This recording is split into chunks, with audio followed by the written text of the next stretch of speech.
Budget आने वाला है, क्या एक्सपेक्टेशंस हैं? तो कहीं ना कहीं बजट से उम्मीदें यही है कि एक्सपोर्ट ओरिएंटेड पॉलिसीज क्या गवर्नमेंट ऑफ इंडिया करेगी। आपको लगता है कि पॉसिबल है? जो 12 लाख तक की सैलरी के व्यक्तियों का टैक्स जीरो कर दिया। बजट पर इसका कितना इम्पैक्ट पड़ने वाला है? काफी सारा जो हमारा यूथ है कि वो डिलीवरी बॉय बन के रह गया है। मेरे ख्याल से हमें ना कहीं मोदी जी की इसमें तारीफ करनी पड़ेगी। इंडिया कब इस तरह का एक हब बना पाएगा कि इंडिया के टैलेंट को इंडिया में ही मौका मिले? ये बड़ा सीरियस क्वेश्चन है, आपको मोदी जी को पूछना चाहिए। गिरता हुआ रुपया is very dangerous for India, it is like poison for India. Hello everyone, welcome to रोजगार.com। मैं हूं आपके साथ अंजू गुप्ता। आज हम डिस्कस करेंगे अपकमिंग बजट के ऊपर। बजट सिर्फ एक नंबर नहीं बल्कि इसका पूरा इम्पैक्ट पड़ता है इंडस्ट्रीज, एम्प्लॉयमेंट ट्रेंड और आपके और हमारी करियर ग्रोथ के ऊपर। इन तमाम बातों पर चर्चा करने के लिए हमारे साथ रोजगार.com के founder and CEO mister Kunal Gupta मौजूद है। सर वेलकम रोजगार.com पर। सबसे पहला क्वेश्चन मेरा आपसे यही है कि अगर हम इंडस्ट्री के बारे में देखें, उसके नजरिए से देखें, तो क्या बजट का फोकस फास्ट ग्रोथ पर है या फिर अनस्टेबल ग्लोबल सिचुएशन में बैलेंस बनाए रखना है? क्योंकि अगर इंडस्ट्री के बारे में देखें तो जिस तरह से 2025 और 26 का बजट आया तो उसका कितना इम्पैक्ट पड़ा इंडस्ट्री लेवल के लोगों पर? देखिए, आई थिंक भारत इस समय ऐसी स्थिति में है कि भारत अपने बारे में ही सोच रहा है। बाकी फॉरेन मार्केट्स को बैलेंस करते हुए और फॉरेन इन्फ्लुएंस को बैलेंस करते हुए गवर्नमेंट ऑफ इंडिया इस टाइम पे केवल डोमेस्टिक कंजम्पशन, डोमेस्टिक प्रोडक्शन के ऊपर ही पूरा का पूरा फोकस बनाए बैठी है। यहाँ पे हमें आज की डेट में क्या चाहिए, जो हमारा भारत का युवा जो इतने अच्छे तरीके से ग्रो कर रहा है और दुनिया में केवल भारत ही बड़ी अर्थव्यवस्थाओं में सबसे ज़्यादा ग्रो करने वाली इकोनॉमी रह गई है। उसके अलावा हमारा यूथ ग्रो कर रहा है। We are one of the youngest countries in the world. तो हमें इस टाइम पे अपने यूथ को ग्रो करने के लिए जो अवसर दे सकते हैं वो दिए जा रहे हैं, भले ही वो एजुकेशन रिलेटेड हो, भले ही उनकी जॉब रिलेटेड हो। उसके अंदर हमारी क्वालिटी ऑफ लिविंग कैसे बढ़े, तो उसमें फोकस जो हमारे हेल्थ केयर के ऊपर जा रहा है, इंफ्रास्ट्रक्चर डेवलपमेंट के ऊपर जा रहा है अक्रॉस द ग्लोब। और ऊपर से जो भारत की राजनीति इस समय इंटरनेशनल पावर्स के साथ फॉरेन पॉलिसी के थ्रू जिस तरीके से अच्छे अवसर युवाओं के लिए और इंडस्ट्री के लिए ला रही है, उसके ऊपर इस टाइम पे पूरा का पूरा गवर्नमेंट ऑफ इंडिया का फोकस है। भारत ने पिछले करीबन 5 साल में ग्लोबल कैपेबिलिटी सेंटर्स बनाए हैं। रोजगार जैसे मंच उसमें हाई क्वालिटी टेक्निकल रिसोर्सेज को प्रोवाइड करते हैं और हमने देखा है कि लगभग 32% के हिसाब से हम लोग जो डिमांड आ रही है लोगों की, जो एक्स्ट्रा ऑर्डिनरी लोगों की डिमांड आ रही है कि ग्लोबल टैलेंट इंडिया से दिया जाए और ग्लोबल सर्विसिंग इंडिया से करी जाए, उसमें हमने देखा है कि अच्छे हाई लेवल के रिसोर्सेज देश विदेश से भी वापस आ रहे हैं इंडिया में। जो एनआरआईज होते थे, जो काफ़ी इंजीनियर्स बाहर सेटल होते थे, कहीं ना कहीं अमेरिका के नेगेटिव वीज़ा ट्रेंड्स की वजह से, यूरोप में पीआर ना मिलने की वजह से जो वापस इंडिया आ रहे हैं और उन्होंने इंडियन इकोनॉमी में काफ़ी अच्छा योगदान दिया है। सो ग्लोबल कैपेबिलिटी सेंटर्स जो गवर्नमेंट ऑफ इंडिया का फोकस रहा है वो बढ़ रहा है। जो आज की डेट में फ्यूचर एरियाज के ऊपर जो इंडिया काम कर रहा है, आर्टिफिशियल इंटेलिजेंस के ऊपर जो गवर्नमेंट ऑफ इंडिया फोकस करके चल रही है।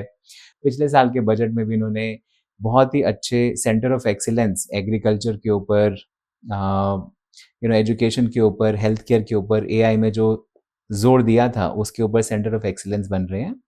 और अगर हम अभी देखें कि कुछ 10 दिन पहले डेवॉस में वर्ल्ड इकोनॉमिक फोरम में जो हमारे आईटी मिनिस्टर हैं अश्विनी वैष्णव जी, उन्होंने फोकस करा था और कहीं ना कहीं रिबटल दिया था वर्ल्ड मार्केट को कि इंडिया एआई के सेकंड टियर में नहीं है और फर्स्ट टियर में है। जो पांचों लेयर्स हैं एआई की, whether it is application layer, chip development के ऊपर जो काम हो रहा है इंडिया के अंदर, इंडिया अपने इंडिजीनियस चिप्स बना रहा है ताकि चाइना और यूएस के साथ compete कर सके। इंफ्रास्ट्रक्चर के ऊपर जो हमारा ग्रोथ फोकस रहा है, एजुकेशन, और अगर आप देखें कि इंडिया में इन्फोसिस, टीसीएस, एचसीएल, विप्रो जैसी कंपनीज जो हैं, जो इंडियन टैलेंट इस समय एआई को यूज़ कर रहा है और एआई के ऊपर सर्विसेज दे रहा है, आई थिंक उससे ज़्यादा वर्कफोर्स किसी भी दुनिया में किसी भी कंट्री के पास नहीं है। जो एक हमारा एक एरिया है जैसे सस्टेनेबिलिटी गोल्स का, energy which is the 5th most important pillar in this country, तो उसके लिए कहीं ना कहीं गवर्नमेंट ऑफ इंडिया ने इंडिया को एनर्जी इंडिपेंडेंट करने के लिए और जो ये एआई के कामों के लिए, जो हैवी डेटा सेंटर्स के लिए, जो बहुत ही ज़्यादा एनर्जी कंज्यूम होती है, उसके ऊपर कहीं न कहीं बहुत ज़्यादा सोलर इंस्टॉलेशंस पे फोकस करा है और इंडिया को कंप्लीटली एनर्जी इंडिपेंडेंट बनाने की तरफ काफ़ी ठोस कदम इसको उठाए हैं। लेकर के बात भी चली कि अभी हाल फिलहाल में ही देखें तो पीएम मोदी ने उनका एक विजन है कि 2030 तक एनर्जी इंडिपेंडेंट जो है वो बनाना चाहते हैं इंडिया को। तो आपको क्या लगता है कि 2030 तक ये सारे जो मोदी जी का विजन है कि इंडिपेंडेंट एनर्जी हो जाएगा इंडिया, आपको लगता है कि पॉसिबल है? देखिए, इंडिपेंडेंट एनर्जी करने की उसमें 2 प्रावधान हैं। पहला है, क्या इंडिया सोलर के कॉन्ट्रैक्ट्स दे पाएगा? तब तक बिल्कुल दे पाएगा। आई थिंक जिस स्पीड से दे रहा है, नॉट जस्ट सोलर, सोलर के अलावा बाकी भी सस्टेनेबिलिटी एरियाज़ हैं, विंड है। आज के डेट में हमने कंस्ट्रक्शन में भी देखा, नेट ज़ीरो बिल्डिंग्स के ऊपर बहुत ही ख़ासा इम्पैक्ट पड़ रहा है। लेकिन कहीं न कहीं कुछ काफ़ी एरियाज़ हैं इम्प्रूवमेंट के, जैसे हमने स्मार्ट सिटीज़ बनाई थी। अब स्मार्ट सिटीज़ का बहुत अच्छा शानदार विज़न था, लेकिन कहीं न कहीं जैसे हम दिल्ली में प्रदूषण देखते हैं, तो हुँ। बहुत ज़्यादा लेवल पे ही ग्रो कर रहा है। अभी तक उसके कुछ इम्पैक्ट्स हैं लोअर लेवल पे जो देखने को नहीं मिले हैं। Having said that, coming back to the focus on the industry, अभी जैसे ईयू के साथ डील हुई है, तो ईयू का कहीं न कहीं जो लीडरशिप और इनिशिएटिव और टेक्निकल कैपेबिलिटी है सस्टेनेबिलिटी को लेकर, जो उनका विज़न है क्लीन एनर्जी को लेकर, नेट ज़ीरो को लेकर, कहीं न कहीं उसमें टेक्नोलॉजी एक्सचेंज से इंडिया को बहुत ज़्यादा बेनिफिट होगा और जो हमारा एनर्जी इंडिपेंडेंट होने का जो एम है, उसको कहीं न कहीं हम लोग डेफ़िनिटली पूरा करेंगे। ठीक है, अगर हम बात करें रोज़गार.com की, जिस तरह से हर साल बजट आता है तो कोई ना कोई एक्सपेक्टेशंस सभी को लगी होती है, चाहे वो हम किचन की बात कर लें या इंडस्ट्री लेवल के लोगों की बात कर लें या आप चूँकि फाउंडर हैं, तो आप अपनी कंपनी के हिसाब से किस तरह से आने वाले बजट से आपके एक्सपेक्टेशंस रहेंगे और किस तरह से आप लोगों की हेल्प करेंगे? देखिए, एज़ रोज़गार.com, as a job portal, as an employment company, we are collaborating with multiple universities कि लोगों का स्किल एनहांस हो ताकि वो हायर एंड जॉब्स की तरफ जाएँ। जैसे कई बारी क्या होता है, एआई जैसे टेक्नोलॉजी एरियाज़ जी। को लेकर कुछ कंपनीज़ ज़्यादा लीड ले जाती हैं। तो उसमें क्या है, जैसे आप कुछ ये डिलीवरी प्लेटफ़ॉर्म्स देखते हैं, ज़ोमैटो, स्विगी वगैरह, तो उसमें केवल काफ़ी सारा जो हमारा यूथ है केवल डिलीवरी बॉय बन के रह गया है। अगर हमें सस्टेन्ड इकोनॉमिक ग्रोथ चाहिए, सस्टेन्ड इकोनॉमिक डेवलपमेंट चाहिए, तो कहीं न कहीं जो हमारा युवा है उसका स्किल अपग्रेडेशन कराने की बहुत सख्त ज़रूरत है।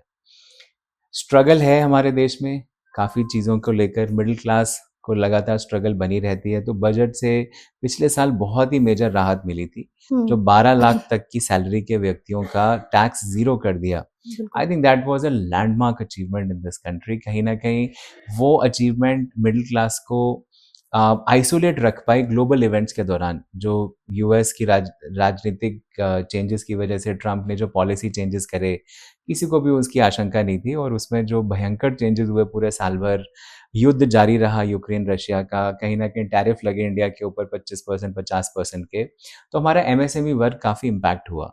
जो हमारे लेदर गुड्स सप्लायर थे यूएस में, वो बहुत इम्पैक्ट हुए। हमारे जो हैंडीक्राफ्ट वगैरह वाले एरियाज़ हैं जहाँ पे हेवी ड्यूटीज़ पड़ी, उनके बिज़नेसेस काफ़ी पीछे हो गए, कॉपर के बिज़नेसेस काफ़ी पीछे हो गए। काफ़ी हमारे छोटे अ, उद्योगपति काफ़ी ज़्यादा सफ़र करे। बिल्कुल। तो कहीं न कहीं बजट से उम्मीदें यही हैं कि एक्सपोर्ट ओरिएंटेड पॉलिसीज़ क्या गवर्नमेंट ऑफ इंडिया करेगी, हुँ, हुँ। एमएसएमई को कैसे ग्रो कर सकती है, एमएसएमई पे रोज़गार.com कैसे हेल्प कर सकता है, कैसे बाकी इंडियन कंपनीज़ अपनी प्रोडक्शन बढ़ा सकती हैं और कैसे ये इंडिया ईयू की डील का फ़ायदा उठाते हुए एक्सपोर्ट्स को बढ़ाया जा सकता है और लोकल मैन्युफैक्चरिंग को ग्रो करा जा सकता है। मैं इसमें एक बहुत इंपॉर्टेंट पॉइंट ऐड करने की कोशिश ये करूँगा कि जैसे एज़ अ मार्केट प्लेस रोज़गार ये बता सकते हैं कि टेलीकॉम में जॉब्स कितनी आई, हेल्थ केयर में जॉब्स कितनी आई, एजुकेशन में जॉब्स कितनी आई, आईटी सेक्टर में जॉब्स कितनी आई, हुँ। बाकी अलग-अलग एरियाज़ में जॉब्स कितनी आई, अगेंस्ट अ बेंचमार्क कि आइडली हमारे देश को आनी हमारी ग्रोथ होनी कितनी चाहिए थी। तो हमारे साथ बहुत बड़ी-बड़ी कंपनियाँ जुड़ी हैं, एमएसएमईज़ भी जुड़े हैं, जो अपनी जॉब रिक्वायरमेंट्स को लेकर आते हैं हमारे पास और हम उसमें हाई स्किल्ड रिसोर्सेज़, युवा यूनिवर्सिटीज़ को जोड़ते हैं और आगे उनको बढ़ाते हैं। सर जीसीसी के बारे में क्या कहेंगे? किस तरीके से इंडिया में जीसीसी आ रहा है और ये बजट पर इसका कितना इम्पैक्ट पड़ने वाला है? इंडिया की हम बजट की बात करें तो? देखिए, इंडिया में ग्लोबल कैपेबिलिटी सेंटर्स कोई नई चीज़ नहीं है। जी, आपने टेट्रा पैक का नाम सुना होगा, एक स्वीडिश कंपनी, आपने एरिक्सन का नाम सुना होगा, स्वीडिश कंपनी है। आईबीएम है कई सालों से इंडिया में, एक्सेंचर है कई सालों से इंडिया जी, में। बहुत सारे अच्छे बड़े नामी-गिरामी ग्लोबल कैपेबिलिटी सेंटर्स इंडिया में हैं। हनीवेल है इंडिया के अंदर, one of the largest R&D centers that Amazon has as well is from India. Microsoft has had large, very very large development center in India. Adobe का बहुत बड़ा development centre है India के अंदर। Across industry India के अंदर automobile space हो, consumer durable space हो, या फिर हमारी आईटी टेक्नोलॉजी स्पेस हो, टेलीकॉम स्पेस हो, इसके अंदर मल्टीपल ग्लोबल कैपेबिलिटी सेंटर्स कई सालों से इंडिया में चल रहे हैं। अभी ये टर्म रिसेंटली इकोनॉमी में यूज़ हो रहा है और कहीं न कहीं इंडिया ने पिछले कुछ सालों में because of very good policies India ने बहुत अच्छे जीसीसीज़ को अट्रैक्ट करा है इंडिया के अंदर।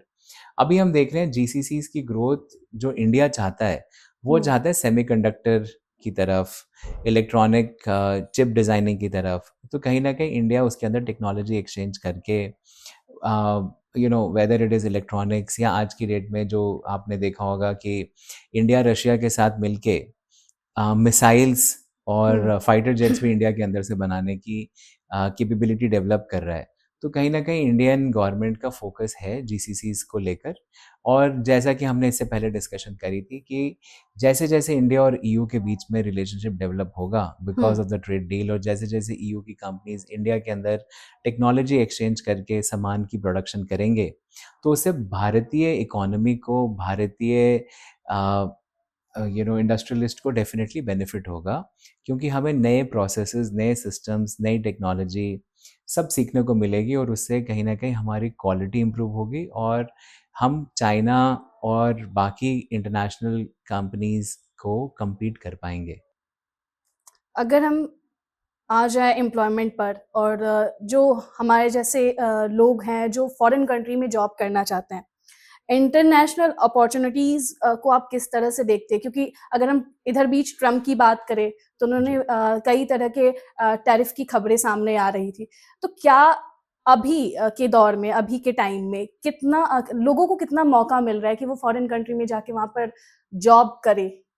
मेरे ख्याल से हमें ना कहीं न कहीं मोदी जी की इसमें तारीफ़ करनी पड़ेगी। उन्होंने प्रवासी भारतीयों को देश-विदेश में अपनी यात्राओं में एंगेज हुँ, करा, उनको इज़्ज़त दी, उनको रिकॉग्नाइज़ करा, उनका कंट्रीब्यूशन रिस्पेक्टिव इंटरनेशनल कंट्रीज़ में उसमें उनको प्रॉपर इज़्ज़त दी, उनको सेलिब्रेट करा, उनका प्रवासी होने का जो एक स्टिग्मा था, हुँ, उसे दूर करके उन्हें बताया गया कि उनकी कंट्रीब्यूशन से इंडियन इकोनॉमी को कितनी ग्रोथ होती है, रेमिटेंसेस कैसे इंडिया के अंदर आते हैं। और हमें कहीं न कहीं जानना पड़ेगा कि India is a global supplier of talent. हमारे यहाँ जो इतना कैपेबल आदमी है, वो एडोबी का भी सीईओ है आज की डेट में, गूगल का भी सीईओ एक इंडियन है, सुंदर पिचाई, ठीक है? जितने भी देश-विदेश के बड़े-बड़े कंपनीज़ हैं, पेप्सी में इंदिरा नोइज जी थी पहले, एंड यू नो काफ़ी बड़ी-बड़ी कंपनीज़ के आज की डेट में इंडियन सीईओज़ और टॉप इंडियन टैलेंट की वजह से ही चल रहे हैं, भले ही वो नासा जैसी संस्था क्यों ना हो। ठीक है। इंडियन टैलेंट को जैसे-जैसे अपॉर्च्युनिटी मिल रही है इंटरनेशनल मार्केट में, वो वहाँ से जा रहे हैं। एज़ रोज़गार.कॉम हमने देखा है ट्रेंड काफ़ी ज़्यादा पॉजिटिव बढ़ता हुआ। लगभग हमने देखा है कि 3 गुना इंक्वायरीज़ आई हैं पिछले साल के मुकाबले इस साल for talent to go abroad. इसके मल्टीपल रीज़न्स हैं। पहला रीज़न ये रहा है कि रशिया ने बहुत ज़्यादा डिमांड इंडियन टैलेंट की रखी है, क्योंकि वो लोग अपनी इंडस्ट्री को डेवलप कर रहे हैं, स्पेसिफिकली वहाँ पे ऑटोमोबाइल इंडस्ट्री को डेवलप कर रहे हैं। छोटी-छोटी कंट्रीज़ रही हैं यूरोप की, उन्होंने टाई अप्स करे हैं। सऊदी अरेबियन गवर्नमेंट ने एक प्रॉपर फॉर्मल एमओयू और टाई अप करा है। जापानीज़ गवर्नमेंट का टाई अप चल रहा है इंडियन गवर्नमेंट के साथ कि यहाँ से टैलेंटेड यूथ को लेके वो जापानीज़ इंडस्ट्री जहाँ पे उनका जो लोकल उनकी जो आबादी है, हुँ, उसकी एजिंग बहुत ज़्यादा हो रही है, 45 साल से ऊपर की एजिंग हो चुकी है। सेम प्रॉब्लम जर्मनी में है, स्वीडन में है, बहुत सारे यूरोपियन देशों में है, और उसकी भरपाई के लिए उनको टैलेंटेड यूथ चाहिए, जो कि इंडिया से ही आ रहा है। तो इसीलिए हम देख रहे हैं कि demand for international talent and demand in international companies for Indian talent has been growing, and it will continue to grow more as our country grows. ठीक है। तो जिस तरह से इंडियन टैलेंट को फॉरेन कंट्री में जगह मिल रही है या डिमांड हम कह लें हैं, जी। तो आप अब इंडिया में अगर बात करें तो इंडिया कब इस तरह का एक हब बना पाएगा कि इंडिया के टैलेंट को इंडिया में ही मौका मिले? ये आपका बड़ा अच्छा क्वेश्चन है और इसी के लिए आई थिंक जो आपका पिछला क्वेश्चन था जीसीसीज की डेवलपमेंट का, हुँ, तो कहीं न कहीं उनको ग्रो करना पड़ेगा।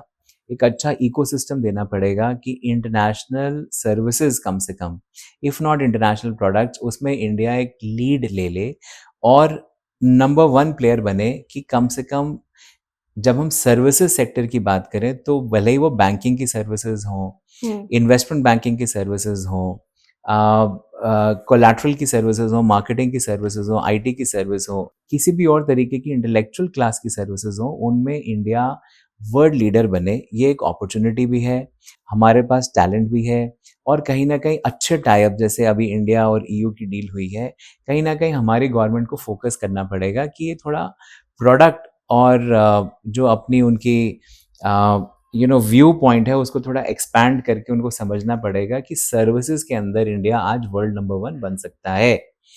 सर्विसेज के लिए आपको आज की डेट में सारी डिलीवरी ऑनलाइन होती है, ठीक है? आपके पास जो हब्स बनाने हैं, आपको कॉम्पिटेंसी हब्स बनाने हैं, आपको इंडस्ट्री हब्स बनाने हैं, उसके लिए कहीं न कहीं government of India has to invest और उसमें एक बहुत ब्राइट फ्यूचर इंडियन टैलेंट का, इंडियन इकोसिस्टम को, whether it is in terms of developing international scale educational institutions या इंटरनेशनल स्केल कंपनीज़, उसका कहीं न कहीं एक योगदान और एक फोकस होना चाहिए।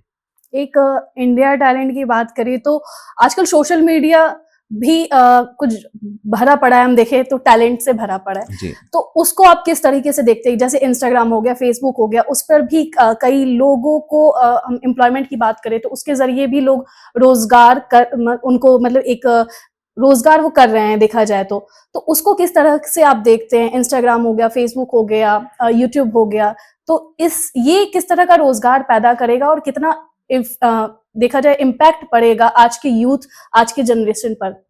देखिए, आपका क्वेश्चन बहुत ही सही है और कहीं न कहीं यूथ ओरिएंटेड क्वेश्चन है आपका। अ, अब इसके ना 2 पहलू हैं। एक हमारी जो हुँ, ज़िंदगी आसान बनती जा रही है टेक्नोलॉजी की वजह से, एआई की वजह से, बिल्कुल। उसकी वजह से लोगों के पास समय है। दूसरा क्या है, vlogger, video creator, content creator, ये अब रियल नौकरियाँ हैं। These are very real jobs and these are jobs which are paying somebody something in lakhs and thousands of rupees as well. ये सारा का सारा ट्रेंड शुरू हुआ टिकटॉक से। बिल्कुल। टिकटॉक और यूट्यूब से शुरू हुआ और आज की डेट में इंस्टाग्राम पे लोग व्लॉगर्स हैं, प्रोडक्ट प्रमोट करते हैं, हुँ, इन जनरल एंटरटेनमेंट प्रोडक्ट करते हैं। लोगों को एंगेज करने के अलग अलग माध्यम बन गए हैं। बिल्कुल। टेलीविजन को टोटली रिप्लेस कर दिया इंस्टाग्राम वगैरह ऐसे बाकी टूल्स ने। तो कहीं ना कहीं कंटेंट कंजम्पशन इन सारे प्लेटफॉर्म्स के थ्रू होता है और इनमें अब content producer is no longer a production house, it is no longer Ekta Kapoor, it is no longer Balaji Telefilms, it is no longer Bigg Boss. The absolutely. Actual content is being produce on our streets. जो हुँ, हमारी आम जिंदगी है उसको लोग कैप्चर कर पाते हैं, उसके मोमेंट्स को ला पाते हैं। जो डेली बेसिस पे हमारे घरों में यू नो कॉमेडी होती है, कुछ होता है, उसको उजागर कर पाते हैं। सोशल इश्यूज इसमें लाइमलाइट में आए हैं।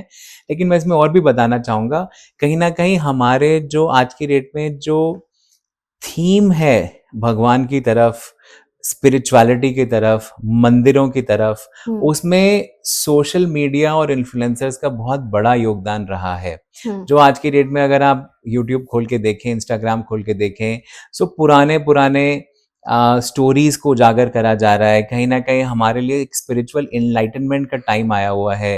राम मंदिर मूवमेंट में इंस्टाग्राम और हुँ, सोशल मीडिया का बहुत बड़ा इन्फ्लुएंस था और आज की डेट में हम देखते हैं कि जितने पुराने मंदिर हैं, खंडित मंदिर, पुराने मंदिर ढूँढ-ढूँढ के लोग ट्रैवल के थ्रू अ, उसको हाइलाइट कर रहे हैं। और उसको बिल्कुल पब्लिक के सामने ला रहे हैं और लोगों का जो जाना है, जैसे हम पहले नीम करोली आश्रम जाते थे, हम कई सालों से जा रहे हैं एज़ अ फैमिली एंड मैंने देखा वहाँ पे भीड़ इतनी हो गई है आज की डेट में कि हुँ, वहाँ पे पहले बैठने का मौका मिलता था, कुछ दिन निकालने का मौका मिलता था। अब वहाँ पे इतनी भीड़ है कि मतलब बंदा आता है और जाता है क्योंकि अवेयरनेस इतनी बढ़ गई है। ऐसे सारे कई सारे स्थानों की, even remote parts of Indore and Ujjain, Omkareshwar मंदिर हम गए पीछे, पहले वहाँ दर्शन आधे एक घंटे में हो जाता था, वहाँ पे 6-6 घंटे की काफी लंबी लाइन है लगने लगी है। दर्शनों के लिए। तो हम देख रहे हैं कि ये कहीं ना कहीं सोशल मीडिया इन्फ्लुएंसर्स उनका ही का इम्पैक्ट कुछ बहुत ज्यादा बड़ा था। इम्पैक्ट है, जिसकी वजह से आम आदमी पहुंच पा रहा है। टेक्नोलॉजी का जो इम्पैक्ट रहा है, digital evolution, data evolution that has happened, उसका तो एक क्लियर इम्पैक्ट है ही है कि हर आदमी के पास जो स्मार्टफोन पहुंच गया है, तो उससे अब वो कंटेंट कंज्यूम करता है दिन रात, उससे कहीं ना कहीं उसका स्तर बढ़ रहा है। और जो निर्भरता थी उसकी एक फॉर्मल एजुकेशन स्ट्रक्चर के ऊपर, उसके अलावा एक ये पैरेलल स्ट्रक्चर खड़ा हो गया है। इसके अंदर खाली एक बहुत बड़ी प्रॉब्लम ये है कि काफ़ी सारा कंटेंट फेक होता है, काफ़ी सारी चीज़ें कभी गलत आ जाती हैं, उनको वेरीफाई करने के लिए कोई मॉडरेटर अवेलेबल नहीं है। तो उसमें आदमी को अपना डिस्क्रिप्शन फॉलो करना चाहिए और फैक्ट्स वगैरह को वेरीफाई करना देखा चाहिए। जाए तो सोशल मीडिया बहुत ब्रॉड टॉपिक है, क्योंकि हम फेसबुक देख ले, इंस्टा देख ले, अभी जोहो का भी एक नाम जो देखे मार्केट में बहुत चल रहा है कि इंडिया में, अभी हम इंडियन टैलेंट की भी बात कर रहे हैं, तो ऐसा कुछ क्यों नहीं अभी तक इंडिया में किसी तरह का सॉफ्टवेयर डेवलप हो पाया है कि इंडिया के, जब इंडिया का टैलेंट बाहर जाके ये काम कर सकता है, तो इस तरह के जो प्लेटफॉर्म है, जैसे चाइना का अपना एक अलग तरह का, चाहे हम गूगल की बात कर ले या किसी भी मनी ट्रांसफर ऐप की बात कर ले, तो चाइना का अपना है। और हर एक इंडिया का क्यों नहीं अपना खुद का कुछ भी एप्स वगैरह की बात कर ले, तो वो क्यों नहीं हो पा रहा, क्योंकि उसका भी इम्पैक्ट तो इंडिया में पड़ेगा ही। ये बड़ा सीरियस क्वेश्चन है, आपको मोदी जी को पूछना चाहिए क्योंकि मैं पिछले 10 साल से यही चीज बोल रहा हूँ कि इंडिया आज के डेट में एक लगभग हफ्ता बोले आप या उसको एक कर बोले, एक तरीके से आज आपका बिजनेस नोएडा टू नोएडा, दिल्ली से बॉम्बे का कस्टमर आपको चाहिए, दिल्ली टू दिल्ली को आपको कस्टमर चाहिए। आपको गूगल को और फेसबुक को एक चढ़ावा देना पड़ता है, एक फॉरेन कंपनी को, एक अमेरिकन कंपनी को एक चढ़ावा देना पड़ता है अपनी कंपनी को डिस्कवर कराने के लिए, अपने प्रोडक्ट को अपने ही आदमी तक पहुंचाने के लिए। तो कहीं ना कहीं गवर्नमेंट ऑफ इंडिया इन चीजों में काफी लेट है, इनको समझ में काफी समय से आया है कि अमेरिकन कंपनीज ने जो इंडिया के अंदर ये डेंट मारा हुआ है, चाइना ने बड़े सही समय पे अपने खुद के प्लेटफॉर्म्स बना दिए थे, भले वो उनके सर्च इंजन हो, भले वो उनका मैसेंजर हो, WeChat is much larger than WhatsApp, Baidu है उनका खुद का सर्च इंजन, उनके अलग अलग प्रोडक्ट्स, और उन्होंने कभी अमेरिकन कंपनीज को चाइना के अंदर पेनिट्रेट नहीं करने दिया। उसका फायदा भी है, नुकसान भी है। नुकसान ये है कि उनको ग्लोबल ट्रांसपेरेंट व्यू नहीं मिलता है, और फायदा ये है कि चाइना अपना पूरा जो कंजम्पशन एक्सपेंडिचर है वो चाइना के अंदर ही रखता है, उसको अमेरिकन कंपनीज के साथ शेयर नहीं करता, और एक्सपोजर अपने डेटा का लिमिटेड रखता है। इसीलिए चाइना कहीं ना कहीं अपनी इकोनॉमी को और अपनी पॉपुलेशन को सही तरीके से कंट्रोल कर पाया है। लेकिन सही तरीके से डेवलप करा जाए तो आज की डेट में इंडिया को इन टूल्स की बड़ी सख्त जरूरत है। Zoho is a good example of a global capability centre running from India, competing with an SAP and Salesforce. तो ऐसी और कंपनीज हैं इंडिया के अंदर, जो छोटी बड़ी कंपनीज बहुत सारी हैं, जिन पे जो प्रोडक्ट कंपनीज बन रही हैं। गवर्नमेंट को आज इंडिजीनियस ऐसा लग रहा है कि हम जैसे बिग 4 है अमेरिकन के 4 कंपनीज हैं, KPMG, Ernst and young, Deloitte और पीडब्ल्यूसी, उसी प्रकार से इंडियन कंसल्टिंग कंपनीज को भी डेवलप करें। तो हम देखेंगे अगले कुछ सालों में, बस ये है कि इनकी स्पीड थोड़ी तेज करने की डेफिनेटली बड़ी आवश्यकता है। हाँ, क्योंकि कहीं ना कहीं देखें तो हम अक्सर हम सैटेलाइट की बात करते हैं, और पूरा इंडिया में जितने भी ज्यादा यूजर है उनका एक स्पेसिफिक डेटा कहीं ना कहीं उन साइट्स पे तो जा ही रहा है। तो एक हम वॉर कह लें इन फ्यूचर में, कि अगर होता है तो हमारा साइबर, जिसको हम कह लें साइबर सिक्योरिटी के एवज में अगर उसको हम देखें, तो इससे भी कहीं ना कहीं हम बच सकेंगे अगर हम इस तरह के प्लेटफॉर्म अगर खुद का बिल्ड करें तो। देखिए, करने में अभी बहुत टाइम और कॉस्ट लगती है। डेटा सेंटर डेवलप करना एक बड़ा महंगा, बहुत ही महंगा तरीका है। उसके अंदर एनर्जी चाहिए, इंफ्रास्ट्रक्चर चाहिए, चिप डिजाइनिंग चाहिए।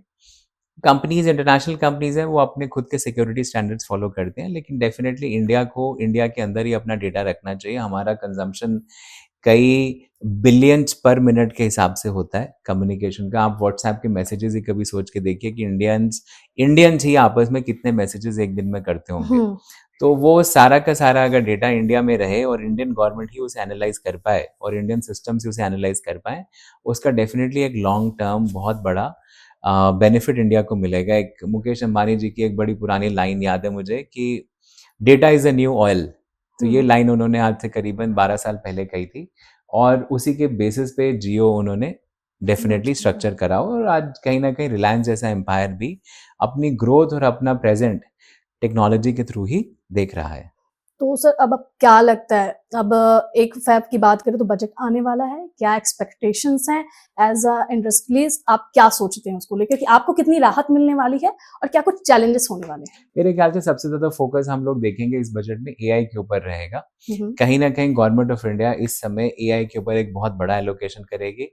डिफेंस प्रोडक्शन के ऊपर एक बहुत बड़ा एलोकेशन हमें देखना चाहिए, क्योंकि जिस तरीके से इस समय अगर हम बात करें तो लगभग 50 से ऊपर जगह अलग अलग जगह कॉन्फ्लिक्ट चल रहे हैं। तो इतने बड़े कॉन्फ्लिक्टिंग सिनेरियो में जहाँ पे इंटरनेशनल राजनीति और इंटरनेशनल पॉलिसी इस टाइम पे बड़े असमंजस में है, डाउटफुल है, कल को क्या हो जाए क्या ना हो जाए, अमेरिका किस रुख करेगा, जिस तरीके से वो ओपन सपोर्ट पाकिस्तान को कर रहा है, बांग्लादेश के अंदर जो अनरेस्ट चल रहा है, इस समय इंडिया ऐसी सिचुएशन में है कि इंडिया को अपनी इंडिजीनियस ड्रोन टेक्नोलॉजी के ऊपर डेवलप बहुत सारा करना पड़ेगा और बहुत बड़ा फोकस एआई की तरफ उनको रखना पड़ेगा, प्लेटफॉर्म की तरफ भी और सर्विसेज की तरफ भी। तो बड़ा इंटरेस्टिंग बजट होने वाला है, बट मेरे ख्याल से अभी भी गवर्नमेंट को कुछ कैश छोड़ना पड़ेगा डोमेस्टिक कंजम्पशन के लिए और डोमेस्टिक प्रोडक्शन को बढ़ावा देने के लिए। कैसे हम आगे बढ़ सकते हैं, कैसे एक्सपोर्ट को बढ़ा सकते हैं, और ये जो गिरता रुपया है इसमें जो इम्पोर्ट का प्रेशर पड़ रहा है इंडिया के ऊपर, गिरता हुआ रुपया is very dangerous for India, it is like poison for India. तो उसको इम्पोर्ट को कम करना, ये हर साल ये हम सेम चीज़ें बात करते हैं कि एक्सपोर्ट बढ़ाना है, इम्पोर्ट कम करना है, प्रोडक्शन बनानी है, कंजम्पशन बढ़ानी है, ठीक है, इंफ्रास्ट्रक्चर के ऊपर मोर फोकस करना है। तो मेरे ख्याल से वो क्वेश्चन तो बाकी सारे सेम ही है, बट मेजरली मेरे ख्याल से 3 मेजर एरियाज जहाँ पे लैंडमार्क चेंजेस अपने को देखने चाहिए, वो एआई और ड्रोन की तरफ कितना गवर्नमेंट ऑफ इंडिया फोकस करके चलती है। एक्सपोर्ट और एमएसएमई के लिए गवर्नमेंट क्या करती है, आई थिंक ये बड़े क्रिटिकल, इंटरनेशनल इकोनॉमी को देखकर ये जंक्शन डेफिनेटली बड़े क्रिटिकल है। Agriculture has definitely been more और less the biggest backbone of Indian economy, तो उसके ऊपर डेफिनेटली गवर्नमेंट हर साल कुछ ना कुछ किसानों के लिए रखती है, तो वो डेफिनेटली रखा जाएगा। ठीक है, thank you so much sir, रोजगार.com के प्लेटफॉर्म पे आपने अपना कीमती समय दिया, thank you so much. So ये था डिस्कस, कोई पॉलिटिकल टॉक नहीं, सिर्फ और सिर्फ करियर पर फोकस किया गया। आपको ये डिस्कशन कैसा लगा हमें कमेंट बॉक्स में जरूर बताइएगा।